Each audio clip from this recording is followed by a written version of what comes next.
নমস্কার বন্ধুরা, SI tuition academy YouTube চ্যানেলে তোমাদের ওয়েলকাম। এটা হলো ষষ্ঠ শ্রেণীর প্রথম ইউনিট টেস্টে ইতিহাসের প্রশ্নপত্র। তোমাদের পরীক্ষা হবে 30 নম্বরে, সময় থাকবে 1 ঘন্টা 30 মিনিট মতো। যারা নতুন বন্ধু আমার চ্যানেলে এসছো তারা অবশ্যই চ্যানেলটাকে সাবস্ক্রাইব করে সঙ্গে থেকো এবং ভিডিওটা বন্ধুর সঙ্গে শেয়ার করতে ভুলো না। চলো, প্রথম টপিকে কি বলছে দেখে নাও। বলছে সঠিক উত্তরটি বেছে নিয়ে লেখো। প্রথম প্রশ্ন হলো, আদিম মানুষের জীবনে প্রথম জরুরি আবিষ্কার হলো? উত্তর হবে আগুন। 2 নম্বর প্রশ্ন হলো, হরপ্পা সভ্যতার বাড়িঘরগুলি তৈরি হতো? উত্তর হলো পোড়া ইট দিয়ে। 3 নম্বর প্রশ্ন কি বলছে দেখো। 3 নম্বর প্রশ্ন বলছে ভীমবাটিকা গুহা ভারতের কোন রাজ্যে অবস্থিত? উত্তর হলো মধ্যপ্রদেশে। 4 নম্বর প্রশ্ন হলো হোমো ইরেক্টাস কথার অর্থ হলো? উত্তর হলো সোজা হয়ে দাঁড়াতে পারা মানুষ। 5 নম্বর প্রশ্ন হলো হরপ্পা সভ্যতা ছিল? উত্তর হলো তামা ও ব্রোঞ্জ যুগের। 6 নম্বর প্রশ্ন হলো লুসির কঙ্কাল প্রায় কত বছর পুরনো ছিল? উত্তর হলো 32 লক্ষ বছর পুরনো ছিল। চলো, তারপরে দেখো বলছে এক কথায় উত্তর দাও। কয়টি? 4টি। প্রথম প্রশ্নে কি বলছে? বলছে মেহেরগড় সভ্যতা কত খ্রিস্টাব্দে আবিষ্কৃত হয়? উত্তর হলো 1974 খ্রিস্টাব্দে আবিষ্কৃত হয়। 2 নম্বর প্রশ্ন হলো হরপ্পা নগরের উঁচু এলাকাকে কি বলা হতো? উত্তর হলো সিটাডেল বলা হয়। 3 নম্বর প্রশ্ন হলো আদিম মানুষ প্রথমে কি খেত? উত্তর হলো আদিম মানুষ প্রথমে কাঁচা মাংস ও ফলমূল খেত। 4 নম্বর প্রশ্ন হলো সবচেয়ে পুরনো আদিম মানুষের কোথায় পাওয়া গেছে? উত্তর হলো পূর্ব আফ্রিকায়। 5 নম্বর প্রশ্ন হলো আদিম মানুষের প্রথম গৃহপালিত পশুর নাম কি? উত্তর হলো কুকুর। 3 নম্বর টপিক কি বলছে? বলছে নিচে যে কোনো দুটি প্রশ্নের উত্তর দাও। চলো, প্রথম প্রশ্ন বলছে আদিম মানুষ যাযাবর ছিল কেন? উত্তরে বলছে আদিম মানুষ ছিল যাযাবর। তারা বিভিন্ন জায়গায় ঘুরে ঘুরে দিন কাটাতো। আদিম মানুষ নিজেদের খাবার নিজেরা বানাতে পারতো না, কারণ বন জঙ্গল থেকে খাবার সংগ্রহ করে খেত। শিকার করে শিকার করে ও ফলমূল জোগাড় করে খাবারের চাহিদা মেটাতো। আর এই শিকার ও ফল ফুলের খোঁজে তাদের বিভিন্ন জায়গায় ঘুরে বেড়াতে হতো। 2 নম্বর প্রশ্ন হলো আগুন জ্বালাতে শেখার পর আদিম মানুষের কী কী সুবিধা হয়েছিল? উত্তর বলছে আদিম মানুষ আগুন জ্বেলে প্রচণ্ড শীতের হাত থেকে রক্ষা পেত। সব প্রাণী আগুনকে ভয় পায়। আদিম মানুষ আগুন জ্বালাতে শেখার পর আগুন দিয়ে অন্য জীবজন্তুর আক্রমণের মোকাবেলা করত। কাঁচা মাংস খাওয়ার বদলে আগুন ছানো মাংস খেতে শুরু করলো। 3 নম্বর প্রশ্ন হলো হরপ্পা সভ্যতাকে প্রাগৈতিহাসিক যুগের সভ্যতা বলা হয় কেন? উত্তর কি বলছে? বলছে প্রাগৈতিহাসিক যুগ বলতে সেই সময়কে বোঝায় যে সময় মানুষ লিখতে শিখছে বা লিপির ব্যবহার শিখছে। হরপ্পা সভ্যতাকে প্রাগৈতিহাসিক যুগের সভ্যতা বলা হয় কারণ হরপ্পা সভ্যতার মানুষ লিখতে জানতো। তবে হরপ্পা সভ্যতার লিপি আজও পড়া সম্ভব হয়নি। তবে এই লিপিগুলির সঙ্গে ব্রাহ্মী ও খরষ্টি লিপির মিল আছে। ডান থেকে বামে এগুলি লেখা হতো। 4 নম্বর প্রশ্নে কি বলছে দেখো। 4 নম্বর প্রশ্ন বলছে হরপ্পা সভ্যতা কী ধরনের বাড়িঘর পাওয়া গেছে হরপ্পা সভ্যতায়? উত্তর কি বলছে? বলছে হরপ্পা সভ্যতা নগরে 2 ধরনের বাড়িঘর পাওয়া গেছে। 1 উঁচু এলাকা বা সিটাডেল, শাসকদের ঘরবাড়ি। 2 নিচু এলাকা, সাধারণ মানুষের ঘরবাড়ি। হরপ্পা সভ্যতা বড়, মাঝারি, ছোট এবং বহুতল বাড়ি পাওয়া গেছে। একটি বাড়িতে অনেকগুলি ঘর থাকলেও হেঁসেল থাকতো একটি। এর থেকে মনে হয় এখানে যৌথ পরিবার ছিল। 4 নম্বরটাবে কি বলছে? বলছে নিচের যে কোনো দুটি প্রশ্নের উত্তর দাও। 1 নম্বর প্রশ্ন হলো আগুন ব্যবহারের ফলে আদিম মানুষের জীবনে কী কী পরিবর্তন এসেছিল? অথবা আগুন জ্বালাতে শেখার পর আদিম মানুষের কী কী সুবিধা হয়েছিল? উত্তর কি বলছে? সূচনা। আগুনের ব্যবহার শেখা মানুষের ইতিহাসে এক জরুরি বিষয় বলা চলে। আগুনের ব্যবহার শেখার পর আদিম মানুষের কী পরিবর্তন হয়েছিল দেখে নাও। বলছে জীবনযাপনগত পরিবর্তন। আগুনের ব্যবহার শেখার পর আদিম মানুষের জীবনযাপনের ক্ষেত্রে যেসব পরিবর্তন এসেছিল তা হলো 1 শীতের হাত থেকে রক্ষা। আদিম মানুষকে প্রথম দিকে প্রচণ্ড শীতের মধ্যে কষ্ট পেতে হতো। পরে আগুনের ব্যবহার শুরু হলে মানুষ আগুন জেলে প্রচণ্ড শীতের হাত থেকে নিজেকে বাঁচাতে শিখেছিল। দ্বিতীয়ত হলো আত্মরক্ষা। জীবজন্তু হঠাৎ আক্রমণে মারা যেত। তারা দেখেছিল আগুনকে জীবজন্তুরা ভয় পায়, তাই রাত্রে গুহার মুখে তারা আগুন জ্বালিয়ে রাখত। এইভাবে বন্য জন্তুর আক্রমণ থেকে তারা নিজেদেরকে রক্ষা করতে শিখল। 3 নম্বর অপশনে কি বলছে দেখুন। বলছে খাওয়ার অভ্যাস পরিবর্তন। বলছে আগুনের ব্যবহার শুরু হলে আদিম মানুষের খাওয়ার অভ্যাস বদলে যায়। কাঁচা খাবারের বদলে তারা খাবার আগুনে জ্বলতে খেতে শুরু করলো। 4 নম্বর কি বলছে? বলছে দৈহিক পরিবর্তন। ঝলসানো নরম মাংস খেয়ে আদিম মানুষের চোয়াল ও দাঁতের জোর কমতে লাগলো, তাই তাদের চোয়াল শুরু হয়ে গেল ও ও সামনের ধারালো উঁচু দাঁত ছোট হয়ে গেল। 2 নম্বর প্রশ্ন হলো টিকা। হরপ্পা সভ্যতার টিকা। উত্তর কি বলছে? বলছে হরপ্পা আদিবাসীরা লিখতে পড়তেন।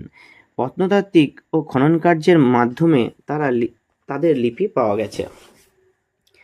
1 নম্বর কি বলছে? সাংকেতিক। হরপ্পার লিপিগুলি ছিল সাংকেতিক। লিপিগুলিতে সর্বমোট 375 থেকে 400টির মতো চিহ্ন বা সাংকেতিক আছে। দ্বিতীয়ত, লিপি লেখার নিয়ম। হরপ্পা লিপিগুলি লেখা হতো ডান থেকে বাম দিকে। 3 নম্বর হলো মাধ্যম। পাত্র, শিলমোহর, তামার ফলক সহ নানা জিনিসের উপরে হরপ্পার লিপি নমুনা মিলেছে। 3 নম্বর প্রশ্ন কি বলছে? বলছে টিকা লেখো হরপ্পা সভ্যতার শিলমোহর। উত্তরে বলছে হরপ্পা সভ্যতায় প্রত্নতাত্ত্বিকরা অনেক শিলমোহর পেয়েছেন। শিলমোহরগুলি নানা লিপি ও প্রতীক চিহ্ন খোদাই করা হতো। বেশিরভাগ হরপ্পার শিলমোহর এক ধরনের নরম পাথর কেটে তৈরি। বেশিরভাগ শিলমোহরে একটা উল্টো নকশা খোদাই করা হতো। নকশাটি সাধারণত কোনো না কোনো জীবজন্তুর, তার সঙ্গে সরাসরি লিপি খোদাই করা থাকতো। ভিজে মাটিতে এই শিলমোহরটার ছাপ দিলে তা সোজা হয়ে পড়তো। শিলগুলো বানাবার পরে সেগুলোতে এক রকমের সাদা জিনিস মাখানো হতো, তারপরে সেগুলো পোড়ানো হতো, ফলে খুবই শক্ত হয়ে যেত শিলগুলি। বেশিরভাগ শিলমোহরে বলছে এক শিংওয়ালা একটি কল্পিত প্রাণীর ছাপ দেখা যায়। তাছাড়া অন্যান্য ছাপও শিলমোহরে আছে। বলছে শিংওয়ালা মানুষ, ষাঁড়, গাছ, জ্যামিতিক নকশা খোদাই করা শিলমোহর পাওয়া গেছে। শিলমোহরগুলি থেকে হরপ্পার অর্থনীতি ও ধর্মবিশ্বাস বিষয়ে অনেক কিছু জানা যায়। 4 নম্বর প্রশ্ন কি বলছে? বলছে আদিম মানুষ কেন জোট বেঁধেছিল? এই জোট বাঁধার ফলে তাদের কী লাভ হয়েছিল? উত্তর কি বলছে? জোট বাঁধার কারণ। আদিম মানুষ প্রথমে একা থাকায় তার নিরাপত্তা ও খাদ্যের অভাব ছিল, তাই নিজের নিরাপত্তা রক্ষা এবং খাদ্যের অভাব মেটানোর জন্য তারা জোটবদ্ধ হয়েছিল। জোট বাঁধার ফল। জোটবদ্ধ হওয়ায় আদিম মানুষ সহজেই জীবজন্তুর আক্রমণ রোধ করতে শিখেছিল। তাছাড়া দলবদ্ধভাবে শিকার করা সহজ বলে খাদ্যের অভাব কমে এসেছিল। অনেক মানুষের এই জোট বেঁধে থাকাকে আদিম সমাজ বলেও মনে করেছেন। অনেক মানুষ এই জোট বেঁধে থাকাকেও আদিম সমাজ বলে মনে করেছেন। 5 নম্বর দেখে নাও। 5 নম্বর এবং খুব গুরুত্বপূর্ণ একটা প্রশ্ন। টিকা লেখো কি ভীমবেটকা গুহাচিত্র। উত্তর কি বলছে? অবস্থান। মধ্যপ্রদেশে ভোপাল থেকে কিছুটা দূরে বিন্ধ্য পর্বতের গা ঘেঁষে নির্জন জঙ্গলে ভীমবেটকা অবস্থিত। ভীমবেটকা গুহাচিত্র। বলছে গুহার খোঁজ। 1957 খ্রিস্টাব্দে এখানে বেশ কিছু গুহার খোঁজ মেলে। গুহার বৈশিষ্ট্য। ভীমবেটকা গুহাগুলিতে পুরনো পাথরের যুগ থেকে আদিম মানুষেরা বসবাস করত। গুহার দেওয়ালে আদিম মানুষের আঁকা ছবি পাওয়া গেছে। ছবিগুলি প্রায় সবই শিকারের দৃশ্য। পাশাপাশি দেয়ালগুলিতে নানান রকমের পশুর ছবি, পাখি, মাছ, কাঠবিড়ালির মতো প্রাণীদের ছবি দেখা যায়। এছাড়া হাতে পায়ে গহনা এবং মুখোশ পরা মানুষ একা বা দল বেঁধে শিকারের ছবিও দেখা যায়। অনেক ক্ষেত্রে মানুষের সঙ্গে কুকুরের ছবি দেখা যায়। ভীমবেটকা গুহার দেওয়ালে আঁকা ছবিগুলো সবুজ, হলুদ, সাদা, লাল রং ব্যবহার দেখা যায়। 5 নম্বরটা পেয়ে কি বলছে? বলছে যে কোনো দুটি প্রশ্নের উত্তর দাও। চলো 1 নম্বর প্রশ্নে কি বলছে? বলছে হরপ্পা সভ্যতার নগর পরিকল্পনা সম্পর্কে যা জানো লিখো। উত্তরে কি বলছে? সূচনা। হরপ্পা, মহেঞ্জোদারো, লোথাল ও কালিবঙ্গান প্রভৃতি স্থানে পরিকল্পিত আধুনিক নগরের ধ্বংসাবশেষ পাওয়া গেছে। হরপ্পা সভ্যতার নগর পরিকল্পনা। 1 নম্বর নগর এলাকা। হরপ্পা নগরগুলিতে বসতি অঞ্চল দুভাগে বিভক্ত ছিল। শহরের উঁচু এলাকা বা সিটাডেল অবস্থিত ছিল এবং নগরের উত্তর বা উত্তর পশ্চিম দিকে নিচু বসতি এলাকাটি অবস্থিত ছিল পূর্ব বা দক্ষিণ পূর্ব অংশে। দ্বিতীয় পয়েন্ট হলো ঘরবাড়ি। হরপ্পা সভ্যতার ঘরবাড়িগুলি ছিল পোড়া ইটের তৈরি। হরপ্পা সভ্যতায় যেমন দোতলা, তিনতলা ঘরবাড়ি ছিল, তেমনি মাঝারি ও খুব ছোট বাড়িও ছিল। বসত বাড়িগুলিতে বেশ কিছু ঘর থাকলেও সেগুলোই রান্নাঘর থাকতো একটি করে, যা থেকে অনুমান করা যায় যে সেই সময় যৌথ পরিবারের অস্তিত্ব ছিল। 3 নম্বর হল রাস্তাঘাট। মহেঞ্জোদারো হরপ্পা চওড়া পাকা রাস্তাগুলি সাধারণত উত্তর দক্ষিণ দিকে প্রসারিত ছিল। তুলনায় কম চওড়া রাস্তা ও সরু গলিগুলি ছিল পূর্ব পশ্চিমে প্রসারিত। রাস্তাগুলি দুধারে বাঁধানো ফুটপাত ছিল। 4 নম্বর পয়েন্ট হলো পয় প্রণালী। বলছে মহেঞ্জোদারোর নিচু এলাকা প্রায় 2000 বাড়ির জন্য অন্তত 27টি কুয়ো ছিল। তবে হরপ্পার এত সংখ্যক কুয়ো না থাকলেও প্রতিটি বাড়িতে শৌচাগার ছিল। ঢাকা নর্দমার সাহায্যে সুপরিকল্পিত জল নিকাশি ব্যবস্থা ছিল। হরপ্পায় প্রতিটি বাড়ি থেকে ছোট নালার জল গিয়ে মিশত বড় নর্দমাগুলিতে। একটি আধুনিক নগরের যা যা বৈশিষ্ট্য থাকা উচিত তার প্রায় সবই হরপ্পা সভ্যতায় বর্তমান ছিল। চলো 2 নম্বর প্রশ্ন কি বলছে। 2 নম্বর প্রশ্ন হলো হরপ্পা সভ্যতার ব্যবসা বাণিজ্য কেমন ছিল। উত্তরে কি বলছে, নগর কেন্দ্রিক সভ্যতা ভিত্তি কৃষি হলেও সিন্ধু উপত্যকার মানুষ ব্যবসা বাণিজ্য প্রভূত উন্নতি করেছিল। জল ও স্থলপথে অভ্যন্তরীণ ও বৈদেশিক বাণিজ্যের হরপ্পাবাসী সিদ্ধ ও অস্ত ছিল। যোগাযোগ ব্যবস্থা। হরপ্পা সভ্যতার যোগাযোগ ব্যবস্থা বিভিন্ন উপায় ছিল। স্থলপথ, জলপথ এবং রোজগার ব্যবসা বাণিজ্য চলত। স্থলপথে বলদ, গাধা এবং উটের ব্যবহার হতো। সম্ভবত গাধা ও উট ভারতীয় মহাদেশের বাইরে থেকে আনা হতো। বলদে টানা 2 চাকার গাড়ির ব্যবহার হতো, আবার অনেক চাকা লাগানো গাড়িও ছিল। জলপথে নৌকার সাহায্যে যাতায়াত করা হতো। নদীস্রোত ও হাওয়ার সাহায্যে নৌকা চালানো হতো। জলপথে যাতায়াত অনেক সস্তা ছিল। হরপ্পা সভ্যতার পালতোলা নৌকার ব্যবহার হতো। হরপ্পা সভ্যতার বাণিজ্য ও যাতায়াত ব্যবস্থা অনেকটাই জলপথের উপর নির্ভর করত। আমদানি রপ্তানি দ্রব্য বলছে হরপ্পা সভ্যতায় বিদেশ থেকে আমদানি করা হতো সোনা, রূপা, তামা, দামি পাথর, হাতির দাঁতের জিনিসপত্র প্রভৃতি। হরপ্পা সভ্যতা থেকে রপ্তানি করা হতো বার্লি, ময়দা, তেল, প্রথম যত দ্রব্য প্রভৃতি। এবং মেসোপটেমিয়ার সঙ্গে বাণিজ্য। হরপ্পা সভ্যতার সঙ্গে মেসোপটেমিয়ার বাণিজ্য সম্পর্ক ছিল। হরপ্পার অনেক বাণিক মেসোপটেমিয়াতে বসতিও গড়ে তুলেছিল। হরপ্পা সভ্যতার সঙ্গে জলপথে মেসোপটেমিয়ার বাণিজ্য চলত। হরপ্পা সভ্যতার আমলে পারস্য উপসাগরীয় এলাকার সমুদ্র বাণিজ্য গুরুত্বপূর্ণ হয়ে উঠেছিল। 5-এর 3 নম্বর প্রশ্ন